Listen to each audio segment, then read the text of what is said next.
이재명, 나를 수사하는 검사 4명 다 탄핵당해라. 탄핵 발의되는 순간 검찰의 직무는 중지됩니다. 대장동, 백현동, 성남FC, 선거법 위반, 위중교사, 대북송금, 김혜경과 법카 이 몇 개입니까? 8개죠, 그죠? 그 그랜드 슬램. 살아온 인생 자체가 법 위반 이거 했는데 안 했다고 거짓말하니까 또 선거법 위반 걸리고 이러는 거거든요, 인생이. 근데 이 사람이 9월에 내려질 선고가 결정적입니다. 선거법 위반. 나는 누구를 모른다. 대장동은 쉽게 말해서 80억을 놓고 8천억을 벌어간 사건이다. 민간업자들이. 성남에서. 근데 그때 성남시장 이재명이었죠. 거기에 실무자인 김문기 씨를 선거 치를 때 모른다고 얘기했어요. 근데 뉴질랜드 함께 간 사진, 동영상, 녹취록 다 났기 때문에 이건 못 도망갑니다. 그래서 9월 초에 검찰이 1심 구형을 하게 돼 있어요. 이재명한테 몇 년형이 필요하다. 그럼 그걸 받아서 재판부가 10월 초에 이 사람은 몇 년형이다라고 내리게 돼 있는데 이거는 제가 법조인들한테 다 물어보니까 못 빠져나갑니다. 녹취록, 동영상 다 있기 때문에. 증언들 다 겹치기 때문에. 그럼 이게 1심에서 이 사람 유죄 뜬다. 10월 초에. 그리고 선거법 위반은 3심까지 거의 안 바뀝니다. 거의 판례가 없어요. 그러면은 이 사람이 1심에서 유죄가 된다라는 건 뭔 사인이냐? 첫 번째, 이재명 피선거권 박탈. 대통령 못 나갑니다. 다음에. 의원직 날라갑니다. 세 번째, 민주당이 지난 대선 때 가짜 후보를 냈기 때문에 벌금 440억을 토해야 돼요. 민주당이. 그러면은 이재명은 여기에 목숨이 걸려 있는데 아니 뭐 범죄자가 감옥 가는 건 당연하고 근데 본인 입장에서는 가기 싫은 건 알겠어. 원래 그런 사람일까? 근데 본인이 감옥 가기 싫어서 대한민국의 헌정 질서를 유인하고 사법부를 겁박을 하고 자기를 수사하는 것만으로도 검찰을 탄핵 시도하고 뒤에서 개딸들이 그걸 응원하는 거는요. 이거는 상권 분립의 붕괴 징조입니다. 감성이 내 편이 이기면 된다라는 진영 논리가 이 수천 년간의 지혜와 전통을 완전히 무너뜨리고 있는 거예요. 그 다음에 여기서 끝납니까? 방통위원장도 탄핵당해라. 탄핵. 요즘에 뉴스만 키면 다 탄핵입니다. 이 방통위원장을 왜 지켜야 될까요? 민주당이. 방통위원장을 바꾸잖아요. MBC의 사장을 교체할 수 있거든요. 지금 윤석열 대통령 탄핵 빌드업을 위해서 가장 열심히 일하고 있는 언론사 2개가 뭡니까? JTBC, MBC죠. MBC, JTBC는 항상 윤석열이 탄핵될 수 있는 그러한 류의 영상에는 조회수가 100만이 100만이 나옵니다. 그러니까 민주당은 MBC를 놓으면은 이재명도 감옥 가는 거예요. 여론 조작에 힘들어지게 되는 거니까. 방통위원장을 당연히 윤석열 대통령한테 못 맡기죠. 탄핵. 무조건 다 탄핵. 그 다음에 대통령이 지금 거부권을 계속 행사할 수 있습니다. 노조가 마음껏 파업을 해도 처벌하지 못하는 노란봉투법, 이태원 특별법, 최상병 특검법, 그 다음에 국정조사, 동해안에서 석유가 발견됐는데 그것도 윤석열이 뒤에서 뭔가 조작한 것이다. 그 진짜로 지금 국정조사 한다고 그러고 있습니다. 그러니까 이런 것들을 막 하면은 여러분들이 대통령이면 이거 거부권 행사할 거예요? 아니면 수용할 거예요? 거부권 행사해야 되죠. 근데 이런 거부권을 행사를 이제는 못하도록 국회가 법을 바꿔서 대통령의 거부권마저 무력화시킬 수 있도록 의석수를 기준을 낮추겠다라는 것도 지금 법안 발의를 예고하고 있어요. 무슨 말이냐? 대통령이 거부권 행사하잖아요. 국회로 그게 거부권이 와요. 근데 국회에서 200명이 찬성을 하면 거부권을 무력화시킬 수 있거든요. 그러니까 200석만 되면 국회가 대통령을 무조건 이기는 거예요. 근데 200석이 지금 안 되잖아요. 그죠? 민주당이. 근데 200석이 아니고 180석으로 낮추면은 대통령 거부권도 무력화할 수 있는 법안까지도 발의하려고 한다. 이거는요, 그냥 상권 분립이 아예 살살 녹고 있는 거예요. 요즘 표현대로. 우리가 되게 여러분들 바쁘시죠? 살아가는데 할 일 많죠? 근데 우리가 인지하지 못하고 있는 수면 아래에서 대한민국의 공화국이 녹슬고 죽어가고 있는 거예요. 이런 식으로. 여러분들이 오늘 정말로 박정희 대통령이 5.16 거사를 일으켰던 것처럼 나라를 위해서 뭔가를 해보겠다라는 거대한 뜻을 품고 가셔야 되는 겁니다. 이 나라 이렇게 청년들이 내버려 두잖아요. 그냥 진짜 죽는 거예요. 이 나라 진짜 청년들이 포기하잖아요. 이대로 진짜 녹슬어서 쓰러지는 거예요. 그 다음에 130만 명 넘었으니까 탄핵당해라 뭐 이런 것들 다 탄핵이죠. 그죠? 이것뿐만 아니고 상권 분립의 위기 정도가 아니고 우리나라 간첩 잡는 거 국정원 대공수사권도 폐지했죠. 민주당이. 검찰의 수사도 마음에 안 드니까 경찰한테 다 넘겼습니다. 이쯤 되면은 모든 걸 다 갖겠다는 거예요. 상권 분립 정도가 아니고 간첩 잡는 대공수사 능력, 검찰의 수사 능력, 행정권, 이제는 사법부까지 마음에 안 드니까 민주적인 통제를 하자 이러고 있어요. 그죠?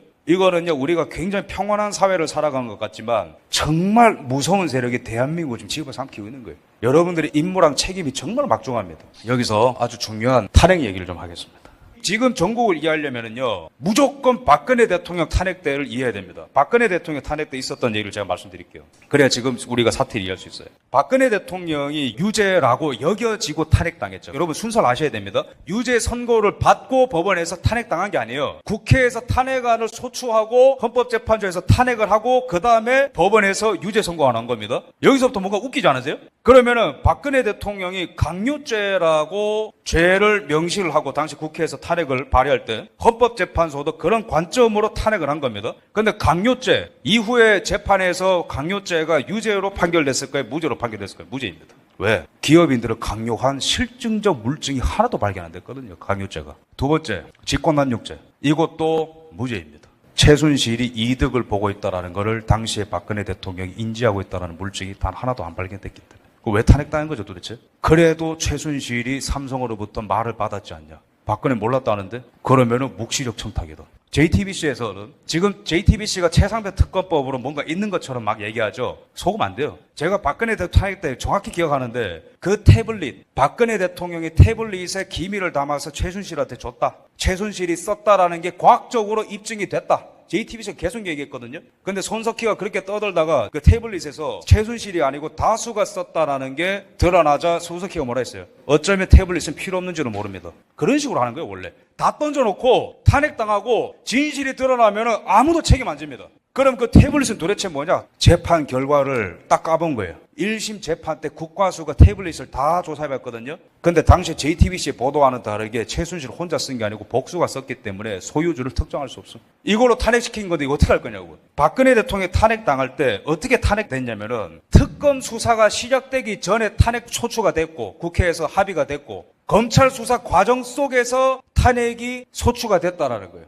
뭡니까? 모든 사법적 절차를 다 무시하고 진행됐다는 거예요. 지금도 뭐죠? 경찰 수사 중인데 최상배 특검법. 최근에 발표가 나왔지만 최근에 나왔습니다. 경찰 수사. 공수처의 수사 과정 중인데 탄핵을 하겠대요. 그럼 이거 만약에 윤석열 대통령이 탄핵되면 어떻게 되는 겁니까? 윤석열에 대한 개인적 감촉 빼고 이 나라가 시스템적으로 어떻게 되겠냐고. 앞으로 온갖 이리떼들이 뻑하면은 대통령 제끼고 1, 2년 안에 탄핵시킬 수 있으니까 내가 다음 대통령 해볼래. 나와. 탄핵 드라이브. 세력 모아서 언론사 매수하거나.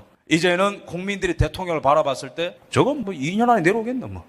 지지 안 해. 이제는 보수 시민들은 뽑아놓으면 뭐예요? 탄핵당한데 안 하려니까 정치 안 볼래. 그냥. 점점 나라가 망하는 거예요. 이 나라가 지금 굉장히 큰 위기 속에 있습니다. 근데 이번에는 목적이 약간 다릅니다. 이때는 권력 탈취와 이들이 원하는 사회주의 시스템을 만드는 게 목적이었겠지만 지금 약간 목적이 다른 게 이 박근혜 대통령 탄핵당하고 문재인 5년 동안 어떤 일이 있었냐면은 이 두 사람, 이 사람들이 엄청나게 뒤에서 뭔가를 많이 한 거예요. 불법적인 일들은. 그러다가 지금 걸린 겁니다. 그래서 지금은 목적이 살짝 바뀐 게 민주당의 이 두 거두인 위성정당처럼 돼 있지만 조국 정당은 이 두 사람이 죄가 너무 많아요. 이재명 아까 제가 뭐 그랜드 슬램 중에 슬램을 말씀드렸고 조국 같은 경우에는 동일한 죄가 정경심 재판에서 다 유죄가 떴습니다. 이것도 못 도망갑니다. 그 입시비리. 근데 6년 전에는 박근혜 죽이고 사회주의 체제 만들기 이거였다면은 지금은 그 과정 속에서 온갖 범죄를 저지른 애들이 민주당 집단에서 거의 사이비 교주처럼 종교화된 우상이 돼버렸기 때문에 이들을 지키지 않으면 우리가 죽는다라는 종교전쟁처럼 돼버렸다는 거예요. 근데 그것 때문에 대한민국의 상권 분립이 지금 큰 위험을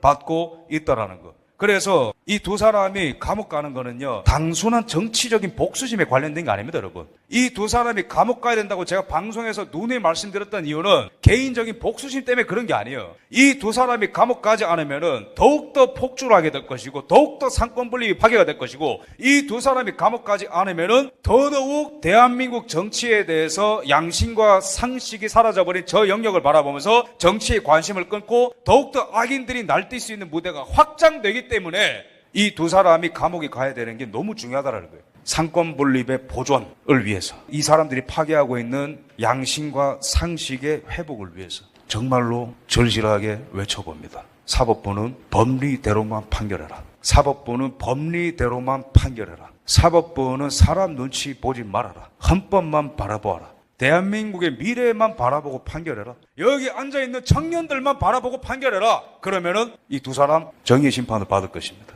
그 다음에 대한민국의 새로운 시작을 할 수 있는 거예요.